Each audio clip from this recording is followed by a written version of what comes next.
Welcome to The Wave.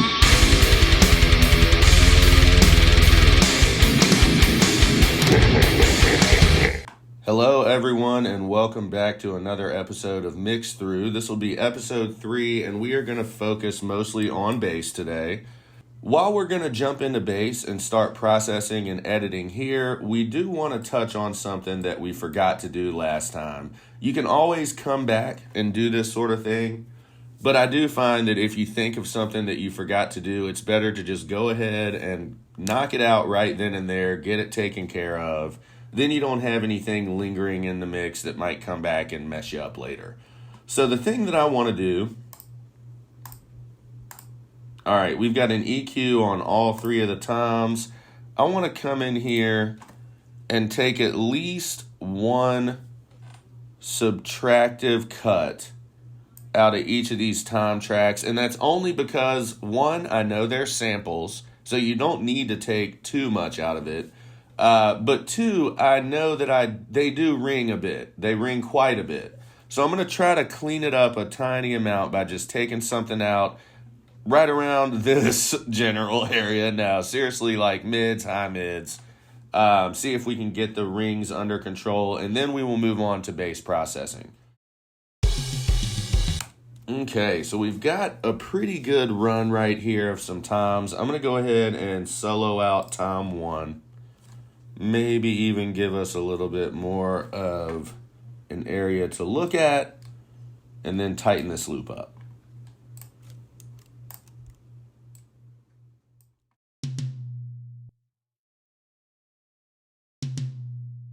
Okay. So we're going to use the sweep filter method again. That's our root. You know what? Let's talk about this really quick. You're going to notice when you're sweeping that on the root frequency of your toms, it is in itself going to ring a little bit. This is not the ring that we want to take out of the tom. I'm going to try to find you a really good example here.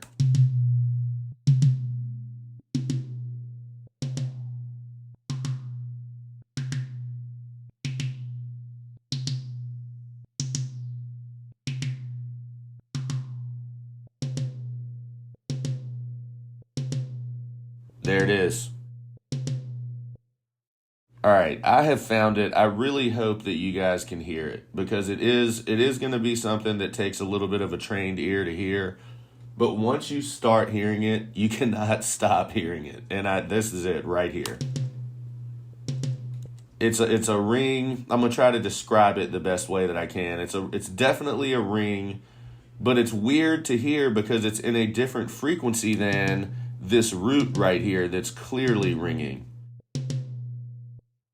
The best way to pick it out is it's such an off-pitch ring. I think an off-pitch ring is the best way to describe this sound right here at 408, right around 500 hertz, that I just want to get out of there. So I'm going to tighten up the Q on it.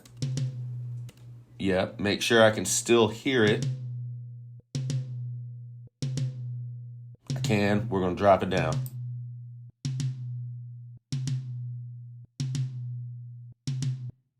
Right about there.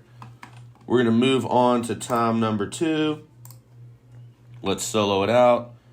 We can go ahead and put our loop. I don't know why, but it bugs the piss out of me when I go to hit play and the loop starts like however many milliseconds back and you got to wait to hear your sample. So let's see if we got it right. Oh yeah, we did. Let's get our sweep filter ready.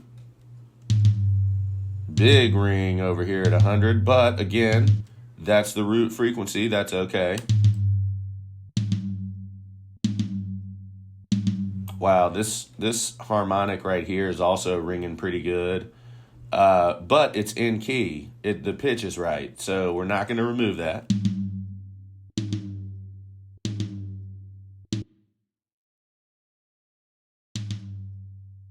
Yeah, it does. This one even has a third range of harmonic frequencies right here that's putting off a nice ring. Definitely a keeper. Ooh, it's right around here. That's a little too high.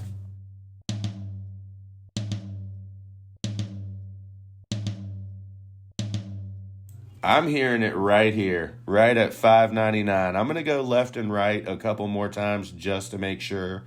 590 to 605 or so is going to be where we find this puppy.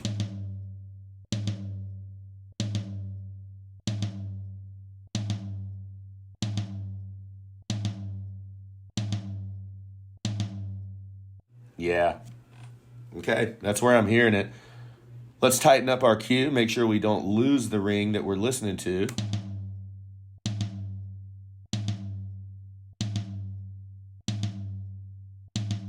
All right, so I didn't lose it, but I want to try and see if you all can hear this too. So this is where I'm going to leave my cue. I didn't lose the ring, but I can hear that ring getting thinner as I tighten the cue up here, and I don't want to thin it out too much because remember, this is what we are going to cut out. Right now, we're boosting it.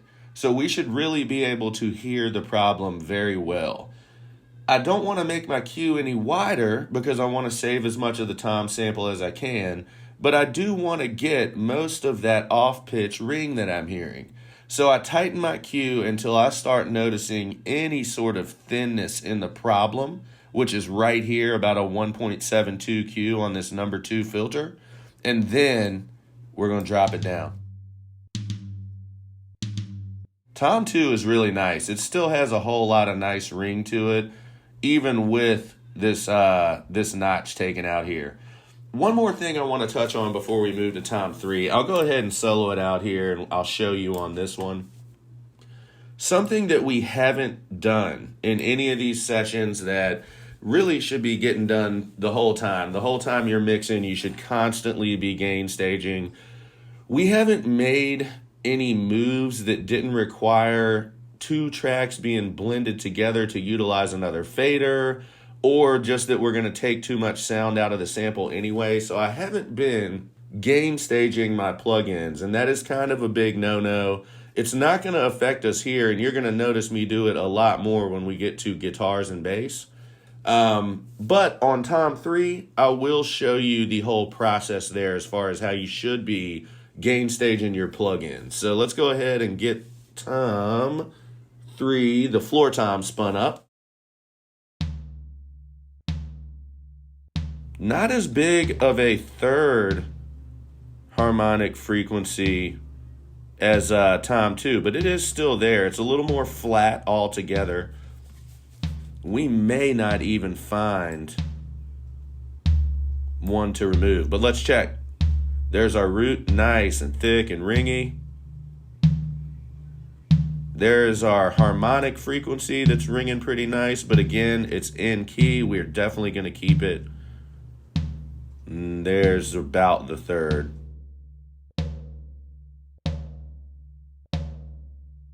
Oh, okay. All right, so 587. I'm just hearing some nasty. Let me go up here.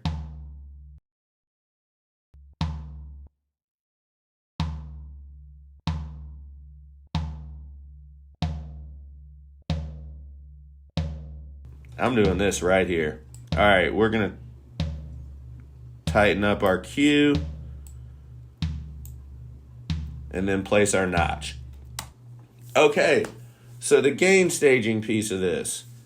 What you want to do, you just removed sound from your sample right here. A very tiny amount, but you did remove sound. Now, when you get into sound design and you're using EQ like crazy and you're starting to really morph the sound you're working with, 1 second, coffee sip, you're going to morph that sound in a lot of different ways. One of those ways is going to be your gain or your volume of that particular sound on that track, right? Again, keeping in mind that we want to keep fader use to an absolute minimum until we're balancing our mix after we have engineered the sounds that we're going to make, after we've arranged the tracks. Last resort on fader touching, right? So we really want to come in here on our plugin, because everything we do on here is going to affect this track pre-fader, and we want a gain stage here. So the way that you do that is you solo out the track and you hit play. Then you bypass the plugin and just simply see if it gets louder or quieter. Oh, wow. So while I didn't notice much in the way of gain, I know that there was a change there because I did hear the reintroduction of that mid-range mud and that tiny little off-pitch ring that we removed. So I'm going to come in here just for the sake of showing the process. I'm going to leave my plugin on. We know some sound was removed, so I'm going to add a tiny bit right here in my output gain.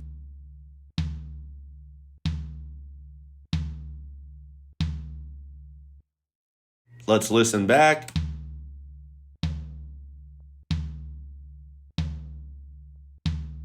Yeah, they're about the same volume. We added a little less than a dB of gain. We're good to go here. All right, I think it might be that time to move on to bass. But what I want to do is come down here, unsolo this. Our bass track is off right now, which is good. And I just want to get one more nice little leveling mix, make sure our drum kit sounds okay.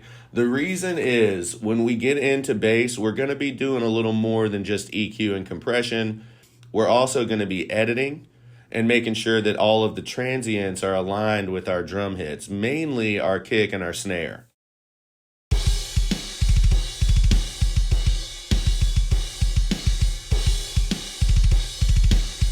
The first thing I noticed right off the bat, our kick is thumping.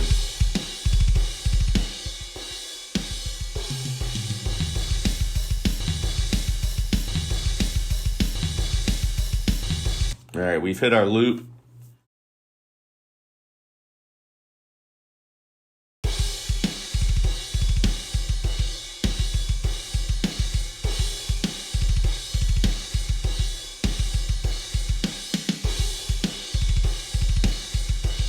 All right, I think that sounds okay.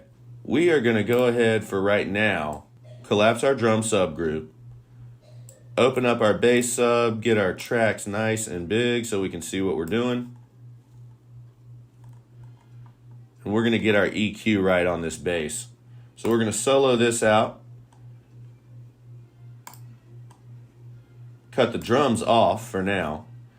All right, we got a really good sounding bass track here. There's definitely some ringing going on, and we for sure want to separate the high and the low end here. The biggest reason is because this particular bass track has a real nice high-end ping going on. I really like it. It's going to make the bass stand out, and we are going to be able to provide that much-needed low end to the track with this as well. So, first thing I'm noticing here is that it looks to be maybe even edited already. I know that the bass player that we use for this, Daniel Bradley, he's the in-house bassist for The Wave.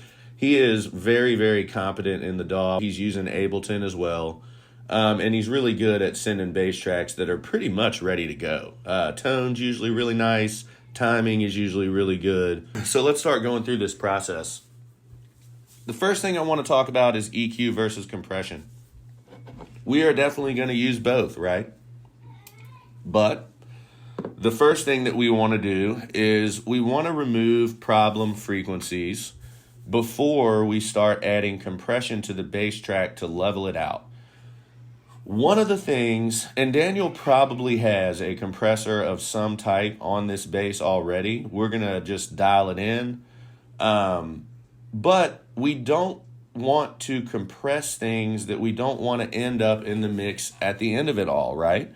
So that's why we want to EQ before we start putting on compression. When we put on the leveling compressor, which is going to be BF76 style compressor, I will probably even use a CLA 76 to do this. We can use it in a way that it gets the job done and that everything comes out like we need it to. So one of the major problems with bass as you go up and down the scale, your notes inherently change in gain. And some notes are louder than other notes. Some notes are quieter than other notes. You really want a pretty even bass tone across your whole track. So one way to fix that is to use leveling compression. When you put a compressor on and you start manipulating that threshold, what we're aiming to do is set a maximum threshold where we're saying, hey, this bass track is not going to get any louder than this threshold that we just set, right? So as we start squeezing it and the tops of our waveforms are starting to hit that threshold, they're going to stop. Once the loudest parts hit the threshold, it's going to stop getting any louder, and the rest of these lower, quieter waveforms are going to be brought up to the volume of the loud parts, right? The weird part that you want to take note of is as you crush it more to get these quieter parts of the waveform up, or quieter waveforms in general up to the same loudness as different parts of the waveform, you're gonna slowly be moving down. If you notice, each one of these peaks here gets quieter but comes out. It doesn't go in or straight down. It comes out and it gets thicker. So as you push this up into your theoretical threshold, we'll say it's like right here, it's gonna make it fatter as you keep pushing. Like, because this part hasn't hit yet, if you're aiming to make this go all the way to your threshold, you're gonna be down to here on this part of the waveform, and it's gonna change the way that it sounds. So you need to be cognizant of that. One way that I like to keep that nice and clean is to EQ before you compress. Get all the nastiness out, so that when you start smashing that waveform, you don't smash that nastiness as well and make it even louder. All right, so we've already come in here and made some space for our kick and our snare drum. We could come in and add a tiny little notch right here, a super thin notch. Most of our toms were coming in somewhere around 100, so that might help with that. But I don't tend to have too many issues with toms popping through in the mix. So we're just going to leave those where they are, and we're going to start EQing this first bass track. Now, I'm going to rename this bass low end, and then I'm going to rename this bass high end. We've already got, no we don't. All right. We are soloed out. So with this being the bass low end, the first thing we're going to do is come up here. We're not looking for any sort of blendability right now. We are going to put a hard low pass filter on this, and we are going to filter out our high end.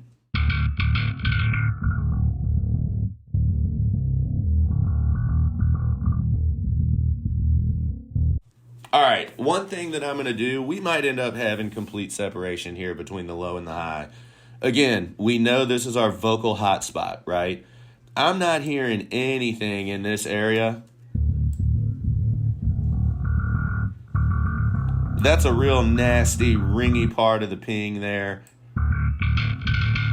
I think what I really want on the high end is right up around here. So, with that being said, we may not even have to come in here and do a dip at 1K on our sub filter, right here.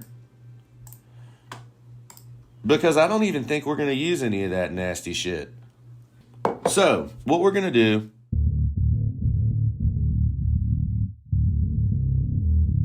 I know y'all hear that little bit of mud too right there. Anyway, we're going to post that up right there, make it nice and simple. I'm going to do this for right now.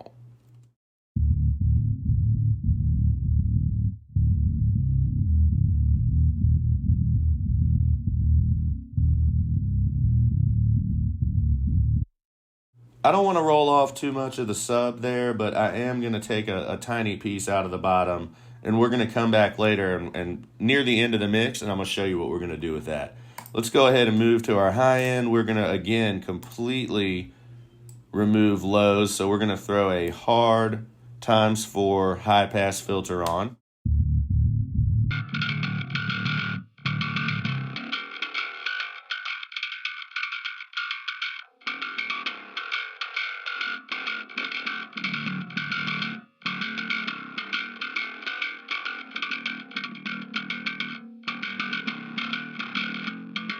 Okay, I was not correct. We do need this beefy part here to really get the full spectrum of the high bass sound that we need here. Take another listen. I'll show you why.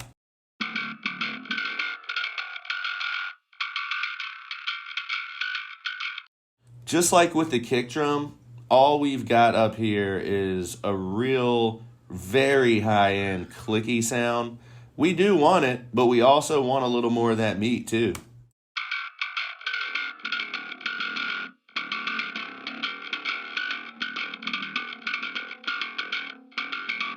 Okay, I feel like about right here is where I start sounding like a bass guitar again. Yes, I'm definitely only experiencing the audible sounds coming from the high end of the bass guitar, but it sounds like a bass guitar. And now, what we can do is get our blend. I like to start with the low. So let's bring in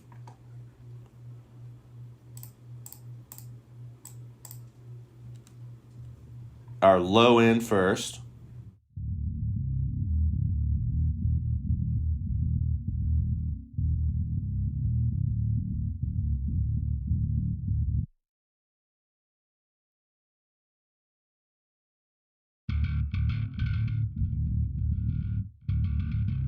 And then we blend in our high end. Way too much.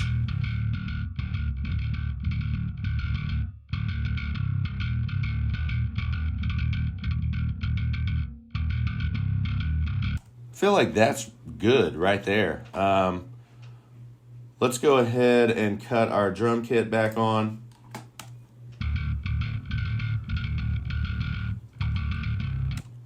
Unsolo our bass tracks. And let's get a nice little leveling mix here with the bass. Okay, I haven't used my bass sub fader yet, so in order to bring these into the mix and have them where I can hear them audibly, is I'm going to highlight both of the tracks inside of the sub. We don't necessarily want to move our fader above 0. So I'm going to bring these up a little bit here first, and then it might even be sometimes I will bring them above where they need to be and then move the sub fader down a little bit. It just gives you that little extra bit of control.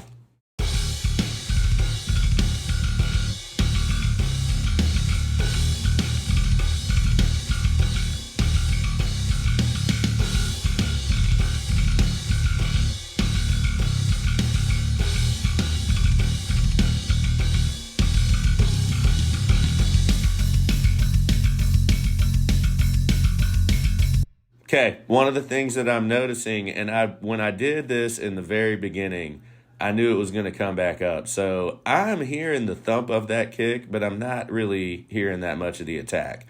So I'm going to come back in here while we're doing this and add some.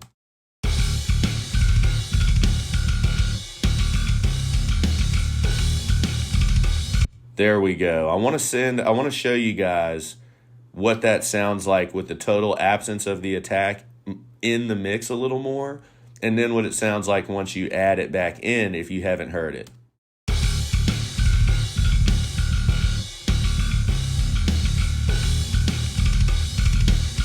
Right there.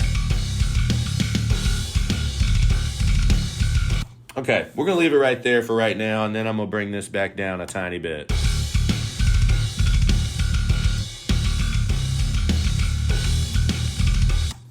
Perfect.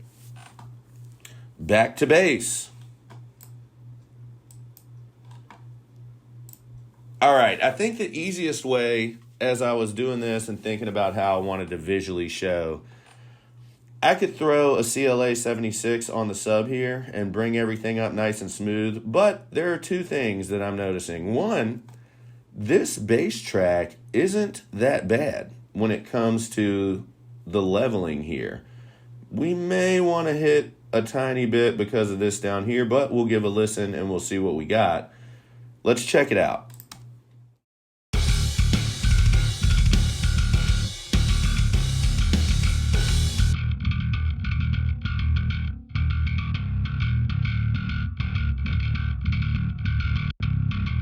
Real solid in the beginning. Okay, we are going to throw a leveling compressor on here. So not much of a change, but when these notes slow down, listen to the volume. There is a slight dip there, and we're talking 1 to 2 dB, that it does get a little quieter, and you can see it right here.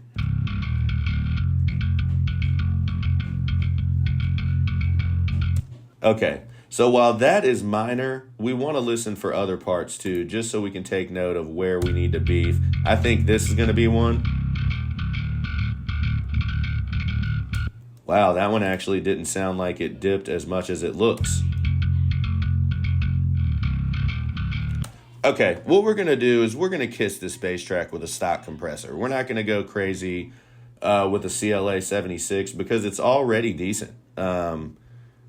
It's already a decent track, and we don't want to manipulate our way into a problem with our audio files. So let's go up here, Dynamics. We'll throw a compressor on the sub because, again, we want to compress our bass sound as a whole. We don't want to do just the low or just the high.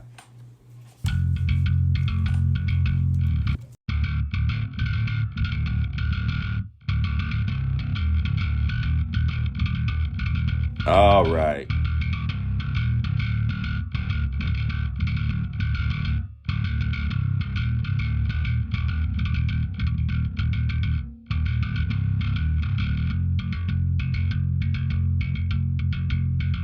Oh, yeah, so there's still room.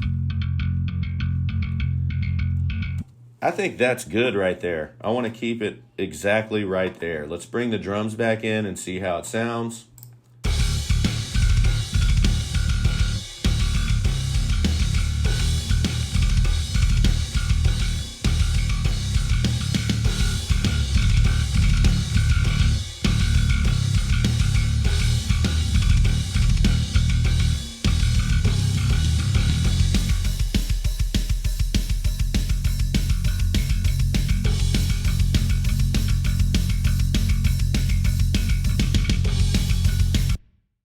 Nice. Okay, we're getting there. We're getting there.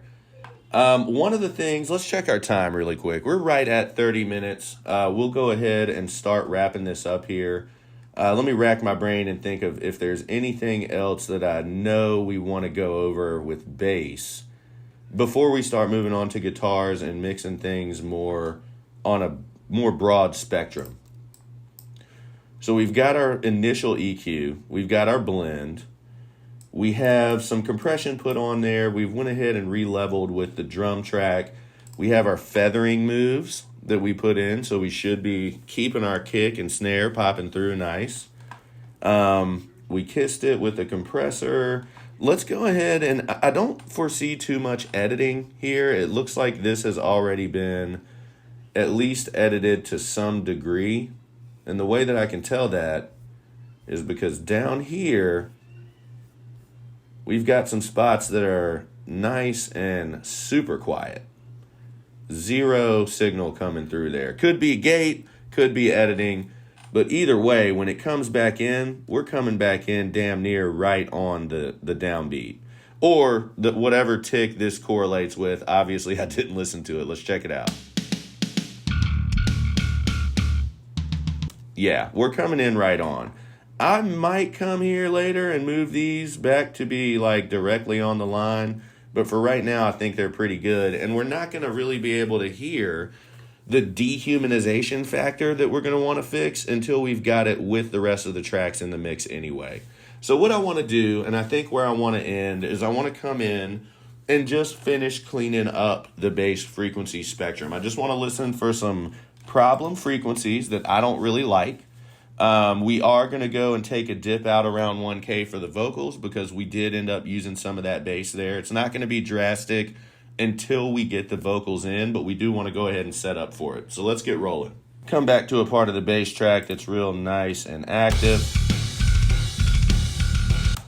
We want to keep in mind that when we're EQing our bass track as a whole, i.e. after we've blended, we want to put all of our EQ moves up here on the bass sub so that it affects both of these tracks equally. The other thing that we want to do is we want to make sure that our EQ goes after the compressor that we just put on, because now we've made things a little louder in some places. We are ready to completely tidy up our bass track and take out the problems. So let's give it a listen. And again, let's pull up filter 2 up here. We're going to do some sweeping.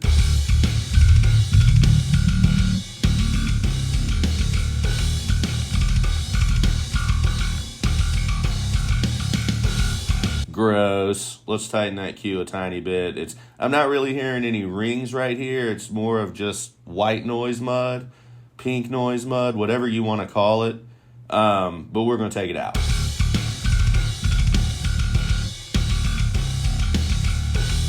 See, I lose it here.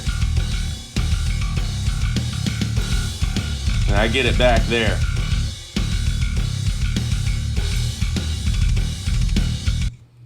Problem removed. Let's go ahead and activate another node. We can start right here, right on the other side. We're going to hear it dip out when we cross over right here, but it'll help us be able to hear where it picks back up and if we should be removing anything else around this area.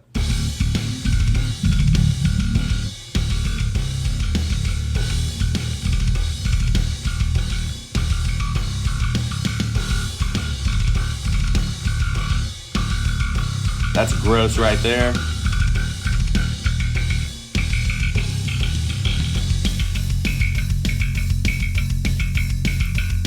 All right, that's a real skinny one, but we're going to take this out now too. Look how tight I got that without losing that problem sound. We're going to drop that all the way down. And then I heard one more before we wrap it up here. Now 4 is usually set to a shelf or a high or low pass, 1 and 4. So let's go ahead and change it to a bell. Now what I heard was right around here. It's in that 1K range, so we're not hurting anything to take it out if we need to. But I can't decide if it was a piece of what I already took out or if it's literally something that lives right here. So let's try to find out.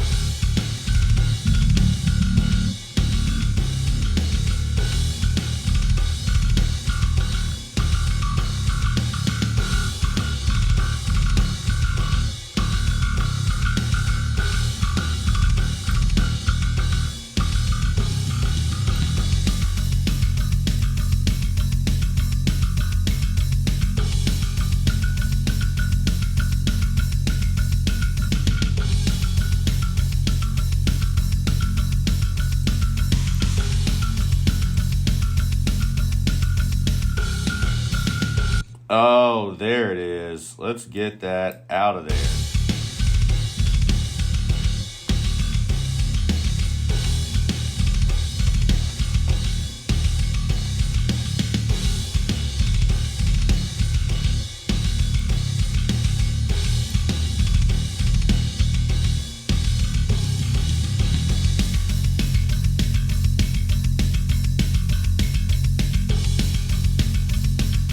There we have it, guys. That's going to be it for episode 3. Thanks for stopping by and stay tuned. We're going to finish tidying up the bass next session and move on to guitars. Bye.